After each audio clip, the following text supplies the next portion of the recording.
शिवाजी विद्यापीठातील विदेशी भाषा विभाग आणि द कमोइश इन्स्टिट्यूट लिस्बन पोर्तुगाल या दोन संस्थांमध्ये सामंजस्य करार करण्यात आलाय। याच सांस्कृतिक आदानप्रदानाचा एक भाग म्हणून आज बुधवारी व उद्या गुरुवारी विद्यापीठात पोर्तुगीज चित्रपट महोत्सवाचं आयोजन करण्यात आलंय। वनस्पतीशास्त्र विभागाच्या निलांबरी हॉलमध्ये दोन्ही दिवस दुपारी 2 ते 6 या वेळेत चित्रपट प्रदर्शन होईल।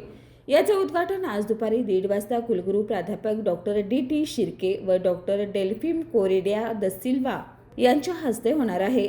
भारतीय वंशाच्या व्यक्तीशी विवाह करणारी पहिली पोर्तुगीज स्त्री एडिला गायतोंडे ही एक कार्यकर्ती पियानो शिक्षिका होती। तिची कहाणी सांगणारा माहितीपट द ब्लू ॲपल 2023 अतिशय महत्त्वाचा ठरणार आहे।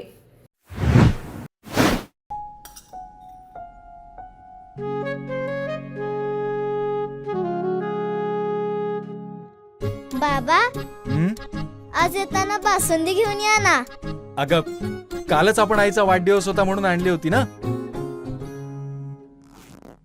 ऐकलं, गोकुळची बासुंदी पुन्हा खावीशी वाटतेय। खरं सांगू, मलाही खावीशी वाटतेय। पुन्हा पुन्हा खावीशी वाटणारी गोकुळ बासुंदी।